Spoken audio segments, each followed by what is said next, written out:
Meu Jesus. Senhor, nós nos colocamos na Tua presença nessa noite, porque nós cremos que as Tuas promessas não retornam vazias, pelo contrário, a palavra que o Senhor fala, ela faz aquilo para que foi designada, ela cumpre o seu propósito. O nosso Deus é um Deus de propósito. E o nosso Deus não tem parado de falar a cada um de nós. Por isso, Senhor, nessa noite, aquieta nossa mente, aquieta nossa alma, sossega, Senhor, os nossos sentidos, para que nós possamos ouvir a Tua voz. E entender, Senhor, qual é a Tua boa, agradável e perfeita vontade para cada um de nós. O Senhor é que está no controle de todas as coisas.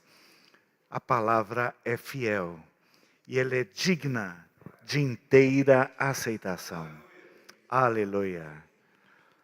Amém, amados. Boa noite. Que o Senhor possa nos dar uma boa oportunidade de ouvirmos a voz de Deus. O tema que nós vamos abordar hoje, ele está na base da nossa confissão de fé e na base da nossa jornada cristã.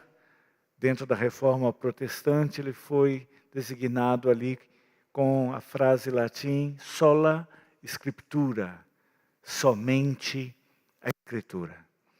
Isso quer nos lembrar de uma coisa: Deus é um Deus relacional. Ele não está imóvel, apático, no trono, esperando saber o que vai acontecer, como as coisas sucederão. Pelo contrário, todas as coisas estão descobertas, estão patentes, estão desnudas diante do olhar dele. E antes de tudo, ele já conhece cada um dos detalhes da nossa jornada. Dá um toque quem está perto de você e fala: Deus está de olho em você. E Ele está mandando uma palavra para o seu coração. Bom, vamos começar. Aqui eu trouxe algumas Bíblias diversas. Vou usar a NVT, pronto. Muito bom. Vou usar a NVT, nós vamos começar com 2 Timóteo, capítulo 3, dos versículos 14 até o 17.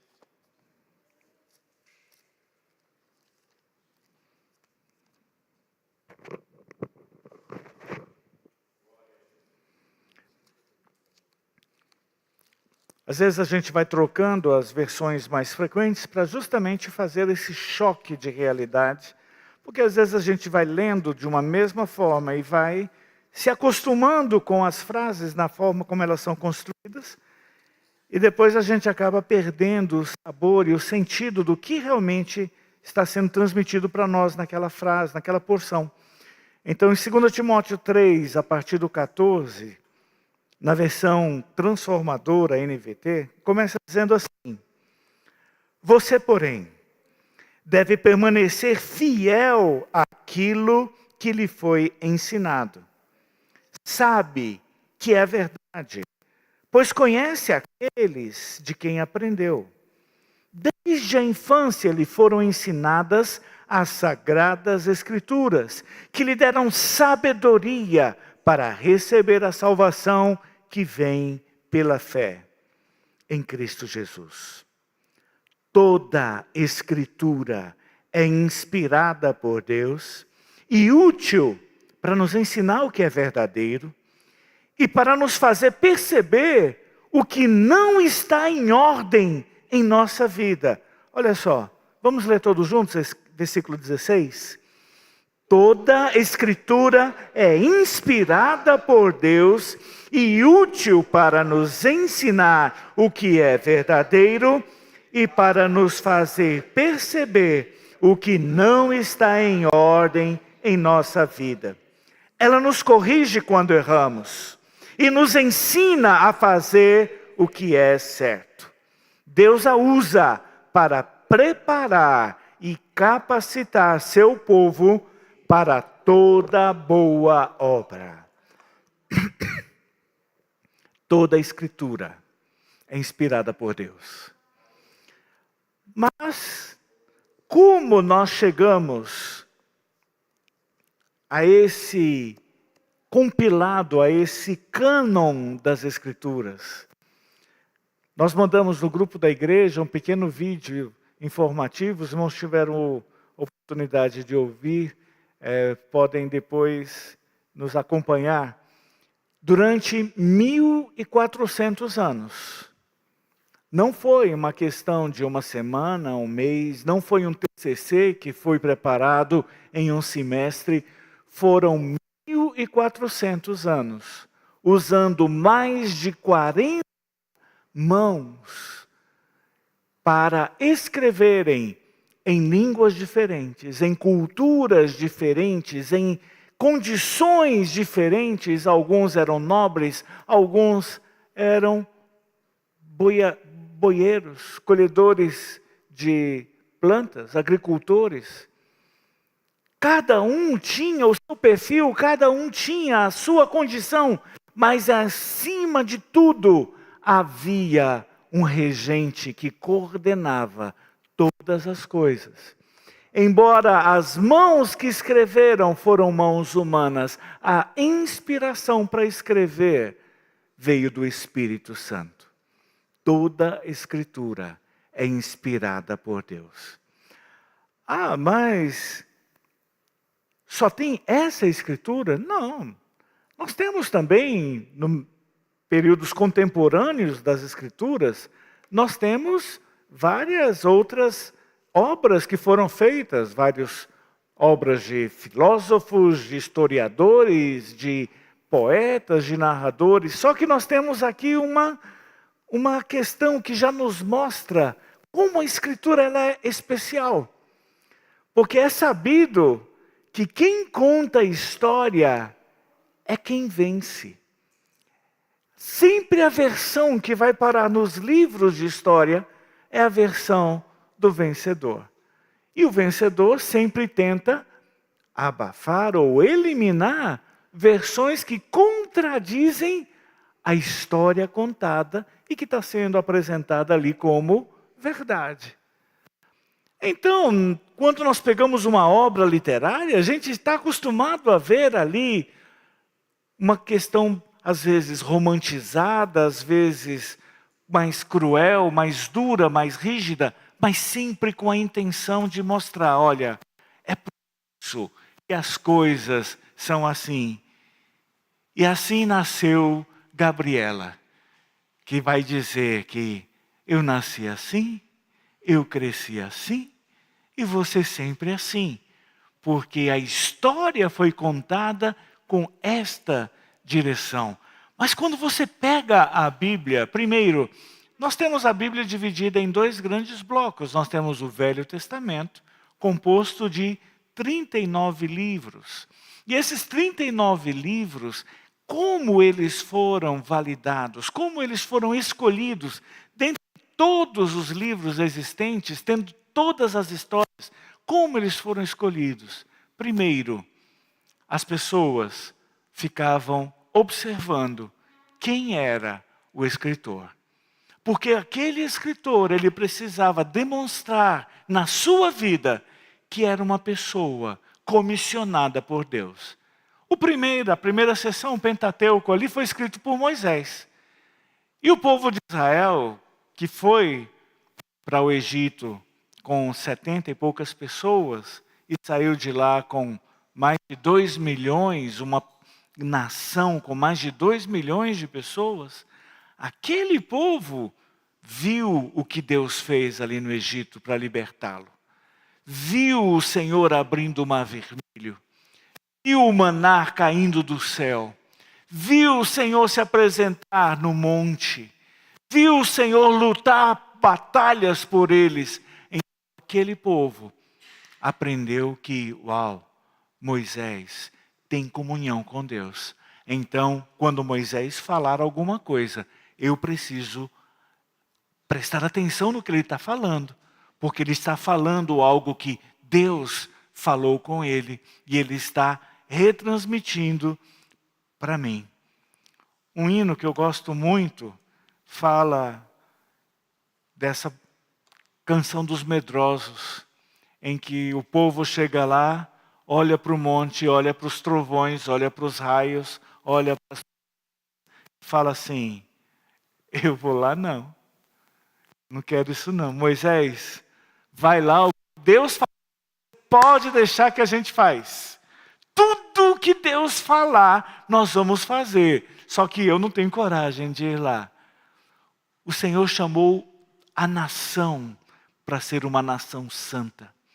Povo de propriedade exclusiva de Deus. Um sacerdócio real. O Senhor chamou todo aquele povo, mas o povo falou, vou não, estou com medo.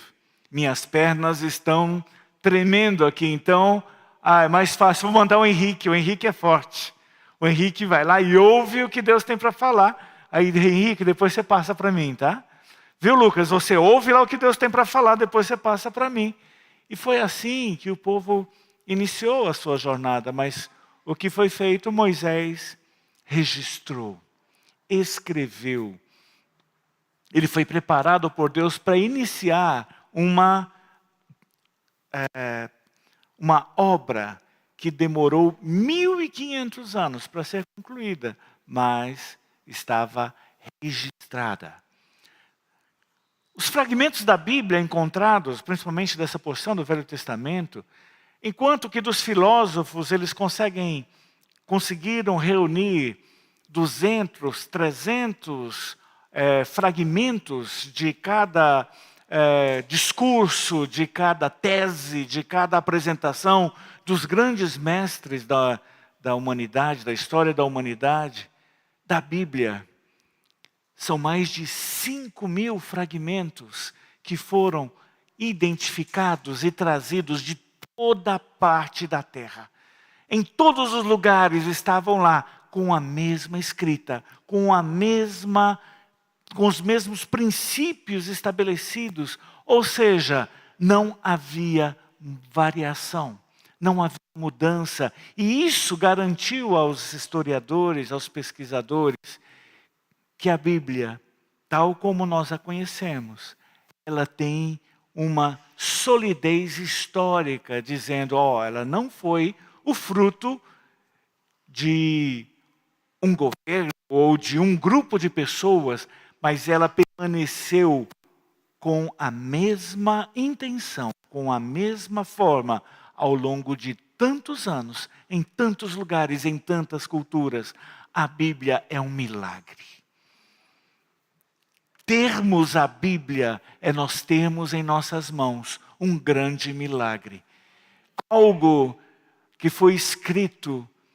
Nós passamos, por exemplo, nos anos recentes, depois do período do governo militar, nós passamos por presidentes que foram grandes professores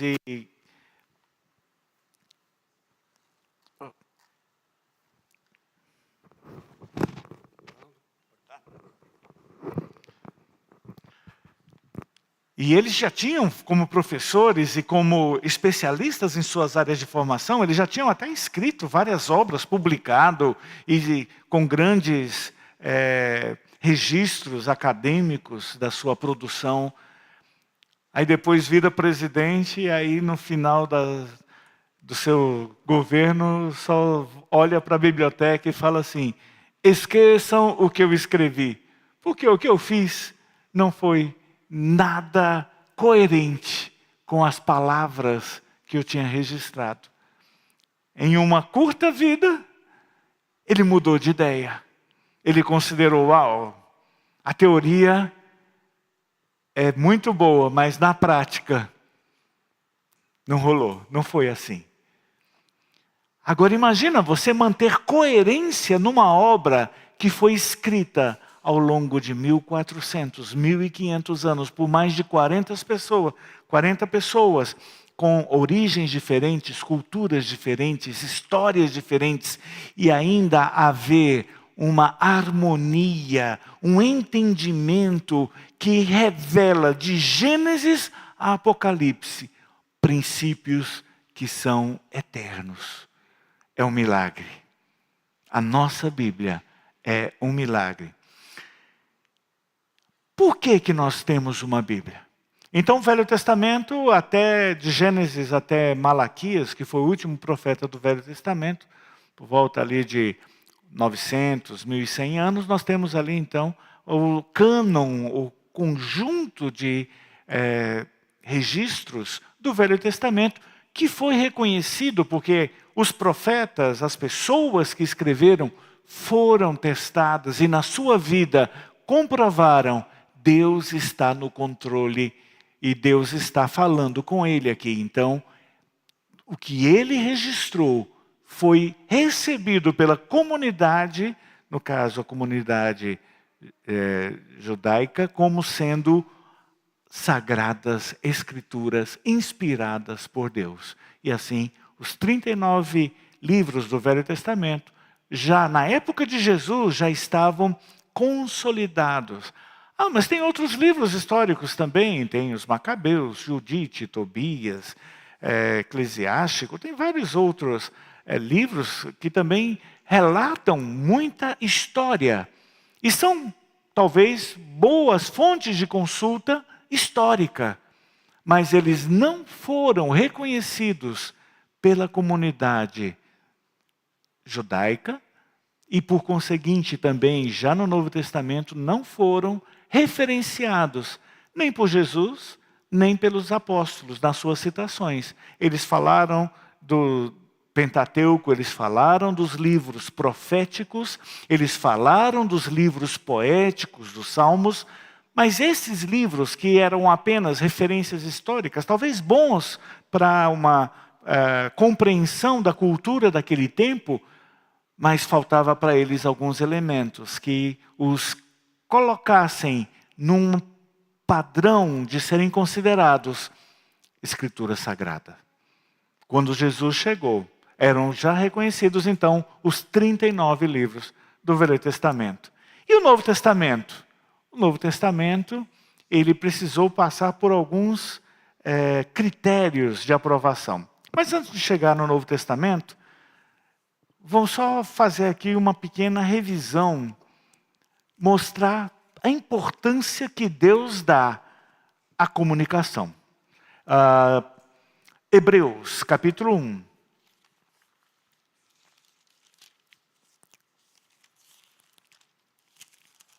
Se tem uma coisa que você pode ficar preocupado quando acontece, é nos momentos em que na sua comunhão com Deus, Deus se cala.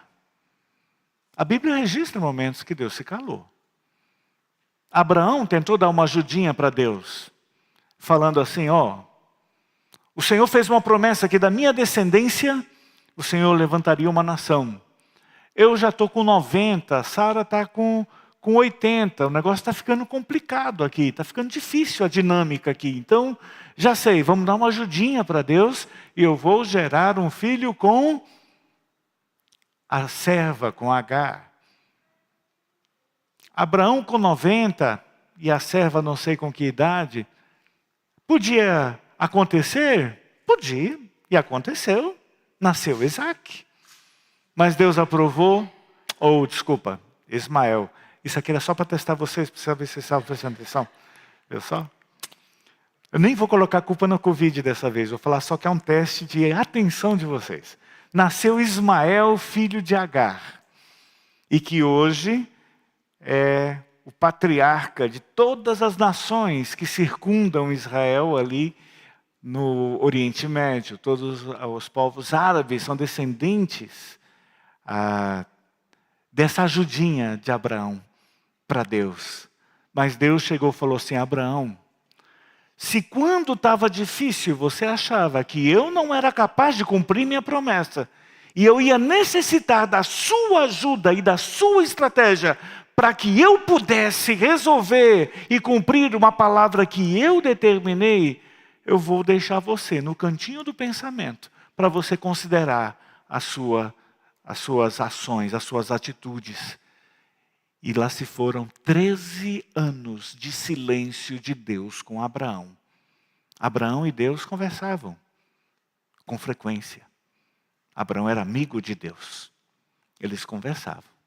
Mas demorou 13 anos em que Deus falou assim: enquanto você não considerar o que você fez e o desrespeito que você gerou com relação à minha palavra, à minha promessa, eu não volto a falar. Mas um dia Deus voltou e falou: Abraão, anda na minha presença e ser perfeito. Se eu falei que com 90 você já podia ter uma nação, agora com 100, o que você me diz? Ela falou: Senhor, com 100, impossível. Sara, com 90, impossível. Senhor, não tenho condições, eu não sei mais o que fazer para te ajudar. Aí o Senhor vem para ele e fala: eu nunca precisei de você para validar a minha palavra. Eu sou o Senhor Todo-Poderoso. Eu sou o que eu sou. Então eu não preciso da sua ajuda. A minha palavra é suficiente para fazer aquilo para que a designei. E aí sim é gerado Isaac. E aí sim nós temos uma descendência. Por quê? Porque Deus é fiel em suas promessas. E quando você chega lá em Hebreus capítulo 1, fala: por muito tempo Deus falou várias vezes e de diversas maneiras aos nossos antepassados por meio dos profetas. Deus, no modo geral, Ele é falador. Ele sempre tem algo para dizer para você. Dá um cutucão quem está aí por perto e fala: Deus sempre vai ter algo para falar para você. Eu não vou pedir para você perguntar se ele está ouvindo, porque às vezes o problema não é em quem fala, é em quem ouve, certo? Mas de qualquer jeito, Deus sempre deseja falar algo para os seus amigos, para os seus filhos. Agora, nesses últimos dias, Ele nos falou por meio do Filho, o qual Ele designou como herdeiro de todas as coisas e por meio de quem criou o universo. O Filho irradia a glória de Deus, expressa de forma exata o que Deus é. E com palavras, sua palavra poderosa, sustenta todas as coisas. Depois de nos purificar de nossos pecados, sentou-se no lugar de honra, à direita de Deus, majestoso no céu. O que revela que o Filho é muito superior aos anjos. E que o nome que ele herdou é o superior ao nome deles. O Senhor nunca precisou do homem para poder fazer com que a sua palavra se cumprisse. Ele é poderoso para fazer infinitamente mais do que tudo quanto pedimos ou pensamos. Deus fala e hoje Ele nos fala pelo Filho. João capítulo 1. Se tem uma coisa que Deus também gosta muito é de dar spoiler. Ele gosta de sempre trazer para nós revelações daquilo que, se a gente não entender o que Ele está falando, Ele já está antes dizendo: quer que eu desenhe para você? O que eu vou dizer? Então, João capítulo 1 fala: no princípio, aquele que é a palavra já existia. Fique imaginando, se você fosse se apresentar como alguém importante ou alguém que está entrando aqui no cenário: olha, eu cheguei agora e agora eu sou o protagonista dessa história. Com que você se identificaria?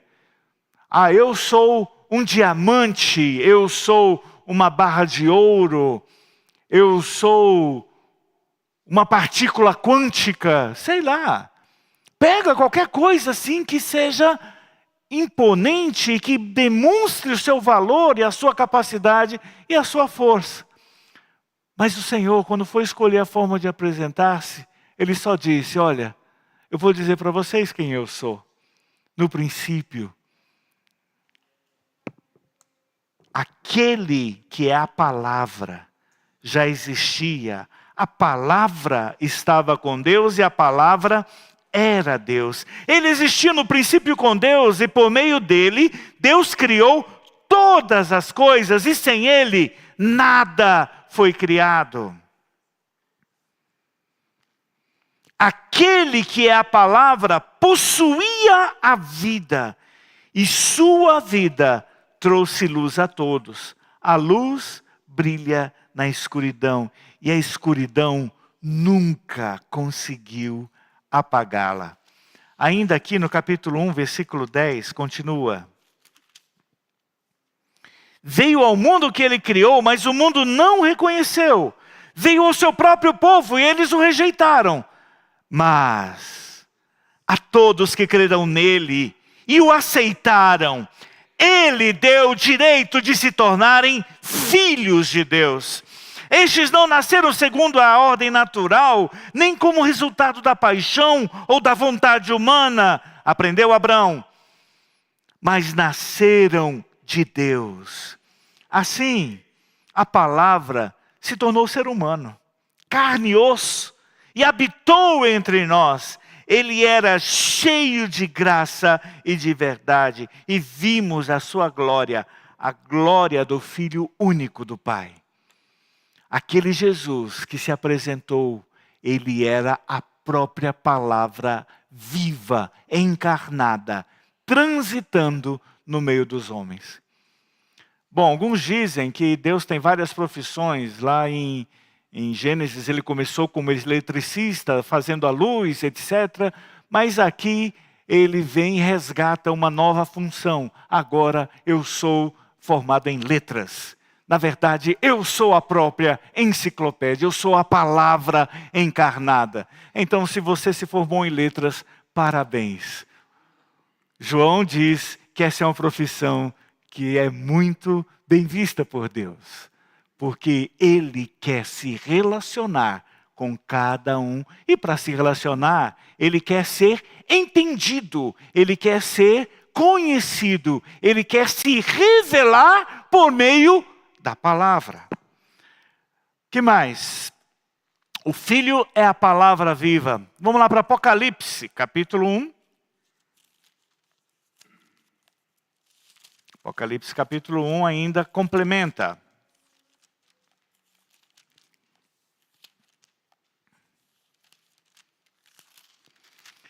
A partir do versículo 1 vai dizendo, revelação de Jesus Cristo. Você acha que Apocalipse fala do fim do mundo? Bom, aquele que é a palavra está dizendo logo, olha, não estou preocupado com o fim do mundo. Eu estou preocupado em que você conheça Jesus Cristo.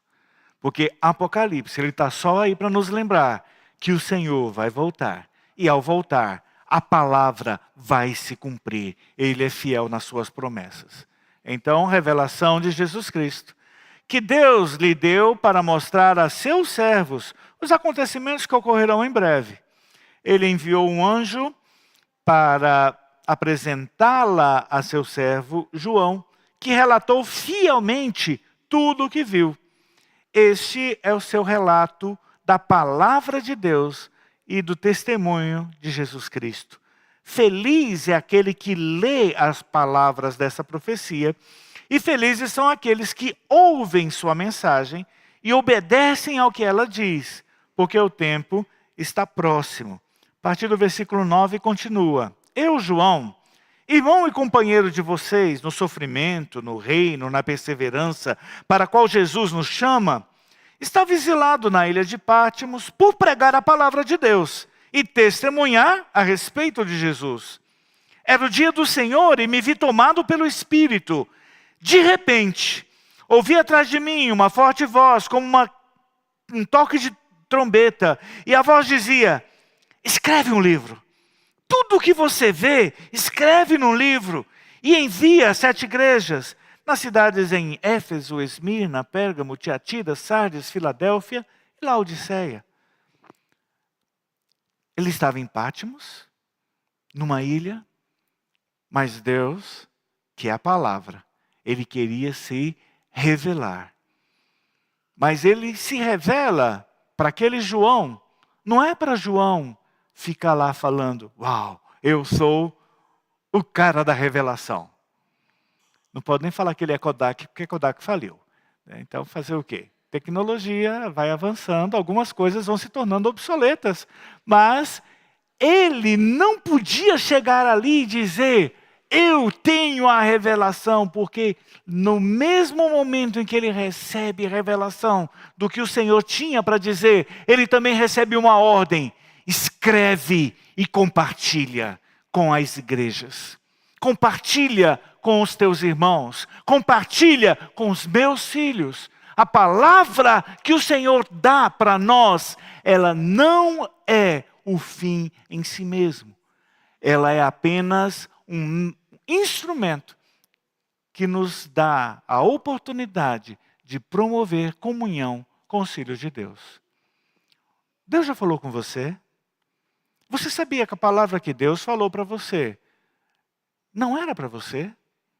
Que você recebeu aquela palavra porque em algum momento, em algum lugar, alguém ia passar no seu caminho, ia precisar ouvir de você aquela palavra.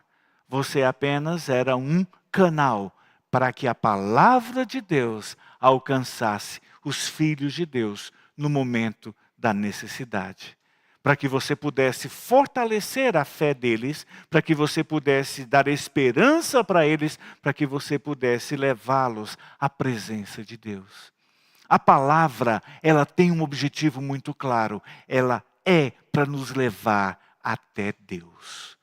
E quando João recebeu a revelação aqui, não era para ele mesmo, não era para ele começar ali fazer uma startup ali em Patmos e começar a comandar ali e virar um influencer naquela região. Não. Era para ele escrever. Ele não podia ir porque ele era prisioneiro, mas ele podia escrever e enviar. Ele podia mandar o que estava escrito, porque o que está escrito não era prisioneiro, ele era. As palavras que ele recebeu, não. Não fique guardando, entesourando ou aprisionando a palavra que o Senhor dá ao teu coração. Ela não foi enviada para você, ela foi enviada para que você distribua aos que estão perto de você. A palavra, ela é dada ao servo de Deus para que ela possa alcançar o povo de Deus. Então, não se limite na sua autocomiseração e falando assim, ó dia, ó dor, ó azar, eu tão pequeno, tão inútil. Um dos que fez isso foi Isaías. Isaías chegou e falou, Senhor, eu sou um homem de lábios impuros, habito no meio do povo que é da minha laia, todo mundo de impuro lábio, e agora eu estou enroscado, porque um homem de lábios impuros, no meio de um povo impuro, viu o Senhor. Viu a glória de Deus. Como é que um pecador consegue suportar o fulgor da glória de Deus? Aí o Senhor só chega assim, teu problema é a tua autoimagem, é o que você acha de si mesmo, é o que você acha do seu povo. Não tem problema, resolvemos isso agora. Anjo, pega uma brasa lá e taca na língua desse homem. Se o problema era a língua, então vamos resolver isso agora. Aí ele está lá com a língua queimada, a boca inchada, mas o problema resolvido. A palavra, ela precisa sair daquele que a recebeu para alcançar o seu povo. E por isso nós temos Isaías, com registros tão preciosos.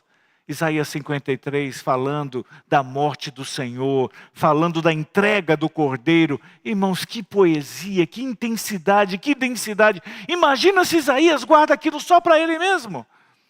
Aquele que escreveu Isaías 53 é o mesmo que estava ali com os beiços tudo rachado na brasa, porque ele falou, Senhor, eu tenho um problema. Eu não consigo falar da tua glória, porque eu sou uma pessoa que é desqualificada.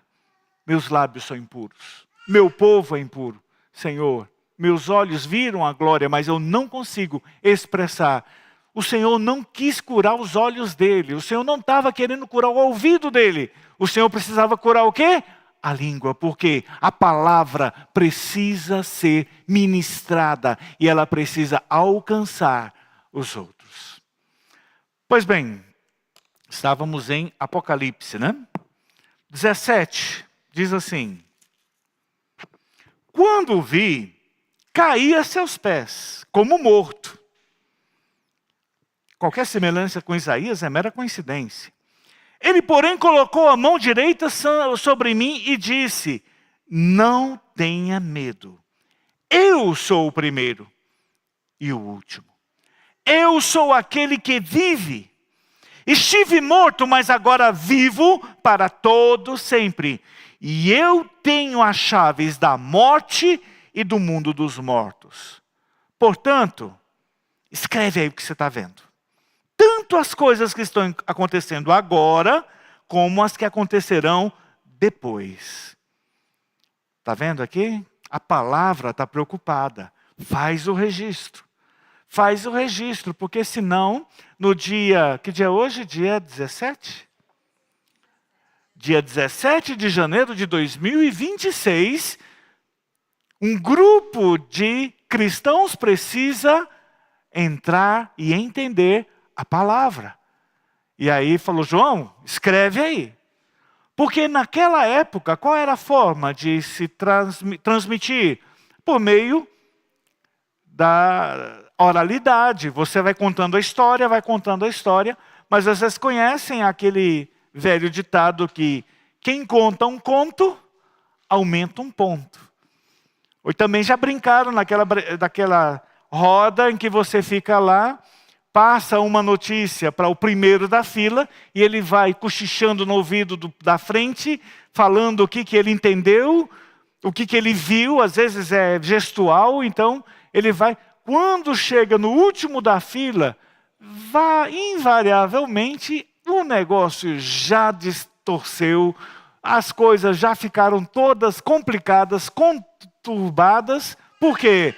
Porque a nossa limitação em transmitir, ela é grande.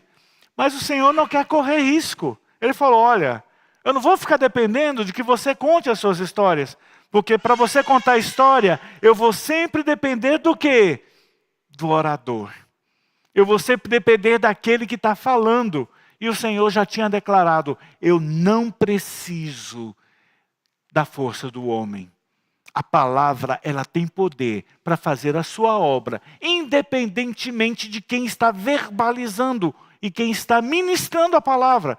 Não é o ministro que causa impacto, é a palavra que tem poder para transformar. O Senhor, que é a palavra, é o primeiro, é o último, está com a chave do Hades, está com a chave da morte. Ele manda no pedaço. Ele que está sentado no trono. Então, não depende do ministro, não depende de quem está falando, mas depende de você estar falando da palavra. Porque quando você fala a palavra, quando você ministra a palavra, ela por si só tem poder para transformar e para ressuscitar mortos. O que mais? Bom, Lucas 22, 44, aí o Senhor Jesus já também nos alerta. Eu falei que eu estou lendo a NVT, né? Acho que eu falei. Bom, Lucas 22, 44, diz o seguinte: ele orou ainda com mais fervor. Não era aqui não.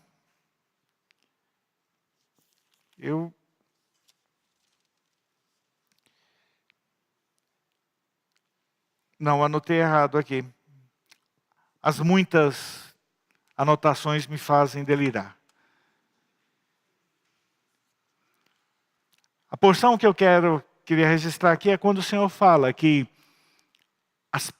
os profetas, a lei e os salmos falavam e apontavam para Jesus. Toda a palavra, isso aqui está na nossa confissão, depois a gente chega lá e vai encontrar. Toda palavra aponta para Jesus. Toda palavra. Não é para o pregador. Não é para a instituição.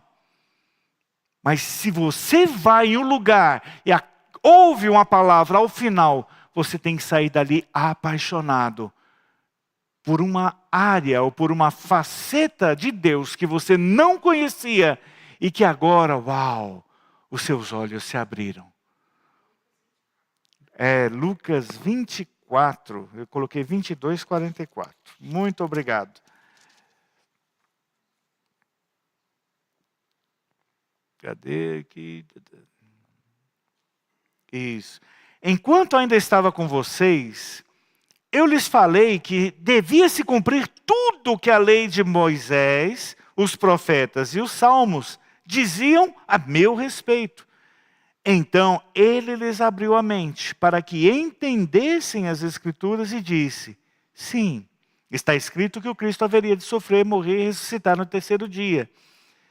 E que a mensagem de arrependimento para os perdão dos pecados seria proclamada com a autoridade do seu nome a todas as nações, começando por Jerusalém. Vocês são testemunhas dessas coisas. O Senhor, quem estava falando aqui era o próprio Senhor Jesus. E aqui pelo versículo, ele estava aqui declarando que, mesmo sendo o Senhor Jesus falando, os 12 abençoados não estavam entendendo o que ele estava falando. Aí ele precisou abrir os olhos. O Senhor precisa se revelar para você.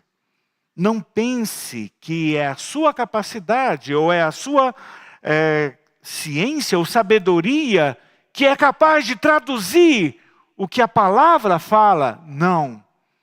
A palavra é uma pessoa viva. Se você quiser entender a palavra, você precisa conversar com essa pessoa viva. E deixar que essa pessoa viva revele para você o que ele quer dizer. Em um mesmo versículo, em uma mesma porção. Cada um aqui pode ter uma revelação ou uma impressão totalmente distinta. Para você, um mesmo versículo pode trazer uma interpretação, uma cura, uma reconstrução, uma libertação totalmente diferenciada. Por quê? Porque a palavra tem poder para isso. É ela que consegue fazer com que as coisas aconteçam. Aqui, o próprio Senhor Jesus falando, e ainda olhou para os discípulos e eles assim, não estou entendendo nada.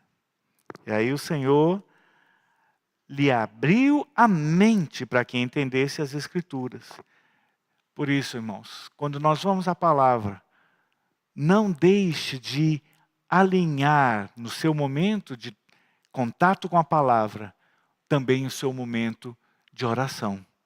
Porque não adianta você tentar apenas se formar teologicamente em toda doutrina, se você não ver atrás de cada linha uma pessoa que quer falar contigo.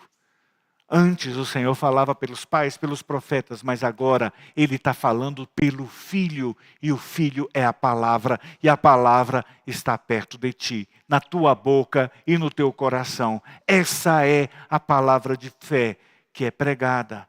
Então, contato com a palavra é contato com uma pessoa viva.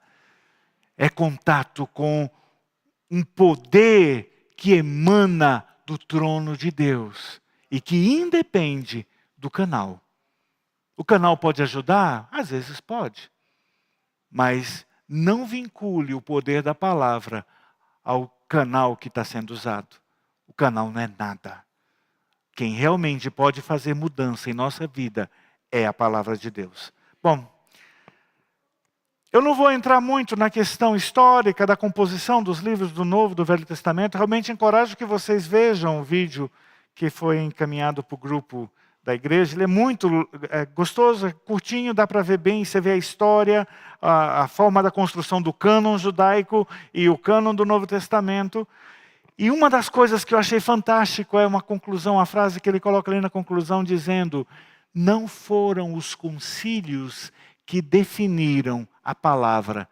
quem definiu a palavra como nós a temos hoje, as Escrituras como nós a temos hoje, os 27 livros do Novo Testamento como nós os temos hoje, quem definiu isso? Foi a igreja na sua comunhão. Com alguns critérios. Bom, primeiro, eles fizeram uma investigação. Eles estavam recém vivendo aquilo no período até o ano 108, 100, Apocalipse vai ser escrito que no ano 96 depois de Cristo. Aí as composições, as consolidações das muitas cartas. Gente, o povo escreve. Não pensa que é só por hoje, por conta da internet, que tem aí os blogueiros com fake news, os influencers, não. Ali na época, no início do século, não tinha internet, mas já tinha blogueiro, já tinha influencer, querendo lá, falar assim, se eu falar que foi o Alex que escreveu isso aqui, ninguém vai querer nem saber, já sei. Vou falar que foi o apóstolo Brenan que escreveu, pronto. Quando chegar assim, com essa assinatura, uau, todo mundo vai falar, glória a Deus, o que ele escreveu? Vou começar a praticar agora. E muitas coisas, muitos livros, muitos escritos surgiram por conta disso. O povo queria retratar o momento, queria registrar, queria fazer o relato histórico. Mas não é porque é o relato histórico do mesmo período, olhando para a mesma situação, que é definido por Deus para mandar uma mensagem para o seu povo. Para mandar uma mensagem para o seu povo, precisam de alguns critérios. Um deles, a fonte é confiável, tem credibilidade, era um apóstolo ou alguém que estava junto dos apóstolos, ou seja, era uma testemunha viva do que aconteceu. Quando eu era criança, a gente, sempre quando ia para a congregação, nos cultos de mocidade, aí um dos hinos que sempre me chamava a atenção, ele falava assim, ó: se eu fosse contar o que sobre alguém ouvi, poderia um detalhe esquecer. Pois quando se contar do que não se vê, muita gente talvez não vai crer. Mas o que senti com os olhos da fé e até com os olhos da alma eu vi. Quem conta um conto pode esquecer de alguma coisa. Mas aqui, um dos requisitos que os irmãos dos primeiros séculos adotaram precisa ser uma fonte que era testemunha de Jesus. Ou alguém que viveu com eles. Nós temos ali Mateus, era um discípulo, era um apóstolo. João era um apóstolo. Pedro foi escrito por...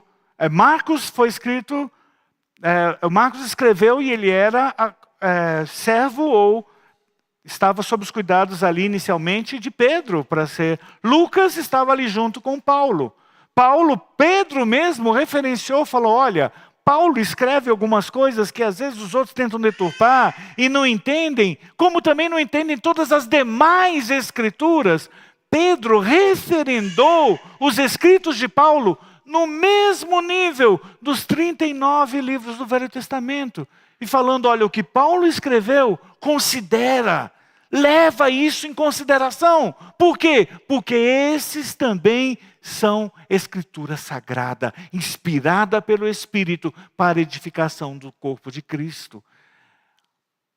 Por isso, Paulo, Pedro e aqueles que conviveram com ele, João, Mateus, eles foram reconhecidos pela comunidade. Várias igrejas em vários locais usavam aqueles escritos referendados pela própria experiência. Eu sei quem escreveu. Eu confio ou acredito na veracidade do testemunho de quem escreveu. Que mais? Eu reconheço o corpo de Cristo referenda e eu aceito isso aqui. As igrejas da época, diversas igrejas falaram: eu reconheço que essa palavra tem inspiração do Espírito Santo e que ela é útil para a pregação. Outro item, precisa ter concordância teológica. Era outro critério.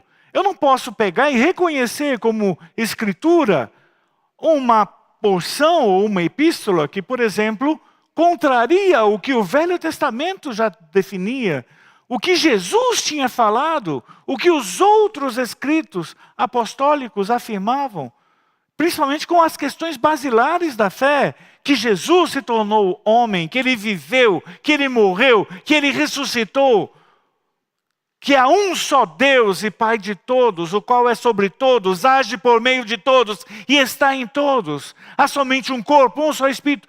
Os escritos que tentam trazer alguma interpretação ou algum desvio das bases da fé, são livros históricos, podem ser lidos. Tem gente que lê aí Harry Potter, tem gente que lê as Crônicas de Nárnia, sem problema, pode ler. Você pode até tirar alguns exemplos bons para ler. Eu, de vez em quando, gosto muito de tirar exemplos da cultura popular. Mas não é por conta disso que eu vou falar que uma poesia popular pode se igualar à escritura. Por quê? Porque faltam referências, critérios, não obedece. Se não obedecer a todos os critérios, não é escritura sagrada. Não é porque fala de Deus é que é já por si só bom. Não. O que é bom é o que o Espírito Santo inspirou para nossa instrução. E as escrituras também, elas precisam refletir a obra do Espírito Santo em nossas vidas. Ou seja, não venha querer me enrolar dizendo que qualquer atividade aqui quântica, física ou extraterrestre vai ser suficiente para poder transformar o homem. Não. Quem transforma o homem é a palavra de Deus. Porque ela foi inspirada pelo Espírito Santo para mudar a nossa história. E somente a palavra de Deus. Antes dos concílios definirem esses 66 livros que nós temos aqui, a igreja já havia confirmado a veracidade de todos eles. Os 39 do Velho Testamento, do Antigo Testamento, os 27 do Novo Testamento. Certo? Então, ou seja, eles foram validados pela experiência e pela pesquisa da igreja nos seus primeiros séculos. O cânon não foi montado, ele foi reconhecido. E aí nós temos na nossa confissão de fé, a Bíblia é a revelação de Deus.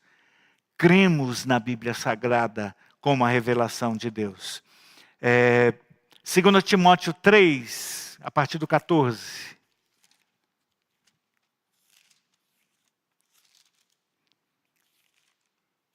Você conhece a ordem dos livros do Novo Testamento, do Velho Testamento? Todas de cor? Ah, não, uso no celular é mais rápido.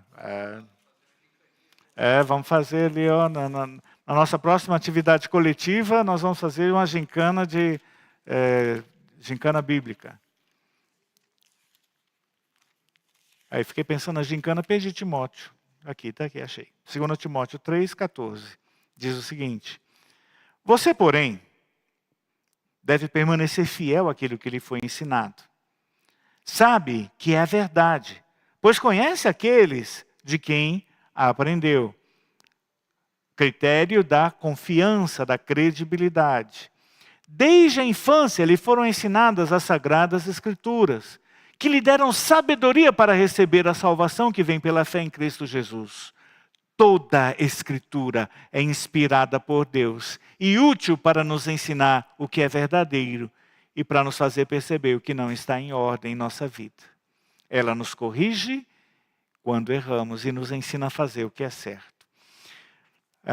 A Bíblia é a revelação de Deus. Ela é suficiente. Eu escolhi aqui dos versículos todos, Salmo 19, a partir do 7.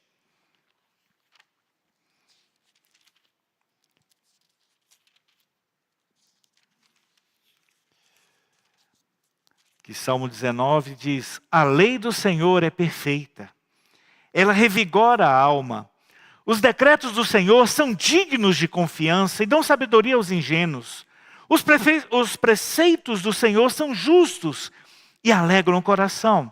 Os mandamentos do Senhor são límpidos e iluminam a vida. O temor do Senhor é puro e dura para sempre. As instruções do Senhor são verdadeiras e todas elas são corretas. São mais desejáveis que o ouro, mesmo ouro puro. São mais doces que o mel, mesmo o mel que goteja do favo. É suficiente. Ela é perfeita e clara em si mesma. Ela é inerrante. Mateus 24, 35.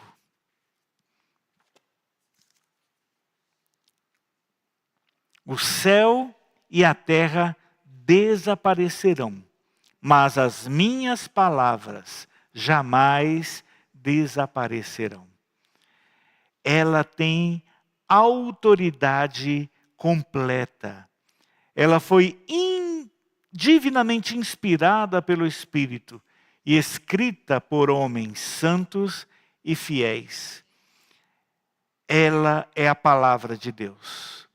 Nela encontramos tudo o que precisamos para conhecer a Deus, para sermos salvos e para viver de forma piedosa. O seu valor é inestimável e ela deve ser apreciada. As referências a gente colocou também lá na imagem no grupo da igreja. Eu vou só ler com vocês aqui agora para finalizar 1 Coríntios capítulo 1.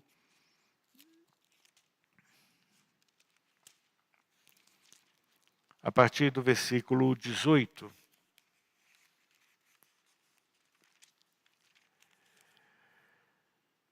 A mensagem da cruz, ela é loucura para os que se encaminham para a destruição. Mas para nós, que estamos sendo salvos, ela é o poder de Deus. Como dizem as Escrituras, destruirei a sabedoria dos sábios e rejeitarei a inteligência dos inteligentes. Diante disso, onde ficam os sábios, os eruditos e os argumentadores dessa era? Deus fez a sabedoria desse mundo parecer loucura. Visto que Deus, em sua sabedoria, providenciou que o mundo não conhecesse por meio da sabedoria humana, usou a loucura da nossa pregação para salvar os que creem. Pois os judeus pedem sinais, os gentios buscam sabedorias. Assim, quando pregamos que o Cristo foi crucificado, os judeus se ofendem. E os gentios dizem que é tolice. Mas para os que foram chamados para a salvação, tanto judeus como gentios, Cristo é o poder de Deus e a sabedoria de Deus. Pois a loucura de Deus é mais sábia que a nossa sabedoria humana. E a fraqueza de Deus é mais forte que a força humana. Lembrem-se, irmãos, de que poucos de vocês eram sábios aos olhos do mundo, ou poderosos ou ricos, quando foram chamados. Pelo contrário, Deus escolheu as coisas que o mundo considera loucura para envergonhar os sábios. Assim como escolheu as coisas fracas para envergonhar os poderosos. Deus escolheu as coisas desprezadas pelo mundo, tidas como insignificantes, e as usou para reduzir a nada aquilo que o mundo considera importante. Portanto, ninguém jamais se orgulhe na presença de Deus. Foi por iniciativa de Deus que vocês estão em Cristo Jesus, que se tornou a sabedoria de Deus em nosso favor e nos declarou justos diante de Deus, nos santificou e nos libertou do pecado. A palavra chegou até nós. Eu tenho aqui essa versão transformadora, ela é muito boa. Eu tenho aqui a minha Mundo Cristão, aqui foi a RA, com comentários. Essa aqui é uma preciosidade, a Bíblia da Liderança Cristã, com comentários do John Maxwell. E excelente, não tem mais, não está mais sendo impressa, mas eu tenho a minha, então, eu já estou aqui.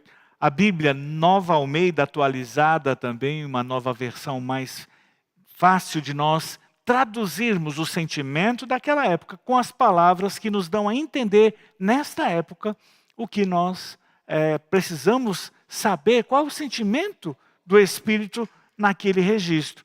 E aí eu trouxe também a King James atualizada, porque ela era grande e bonita. Daí eu falei, não vai ficar bonita assim para colocá-la junto das outras. Mas eu não uso tanto ela, eu gosto mais da NVT e da minha Bíblia de liderança com os comentários do Maxwell, são boas referências para mim. Irmãos, há várias formas da palavra chegar a você. Mas a única coisa que não conseguimos fazer é fazer com que você abra a palavra. Isso tem que ser uma decisão sua. E eu encorajo vocês precisam colocar no seu celular meu momento com a minha Bíblia, meu momento de oração, o meu momento de tentar ver aqui o que Deus quer falar para mim hoje. Deus tem algo a falar conosco cada momento. Ele é a palavra viva. Ele quer falar com você em diversas oportunidades. Dê chance ao Espírito Santo falar contigo. Mas saiba que a palavra que Ele vai te dar não será só para você. Ele vai te colocar alguém no teu caminho que vai precisar ouvir uma palavra sua. Vai precisar que você coloque a mão no ombro dele e fale, eu entendo o que você está passando. Eu passei por essa situação também. E quando eu estava nessa situação, a palavra de Deus foi trazida a mim com essa revelação. E eu quero partilhar isso com você.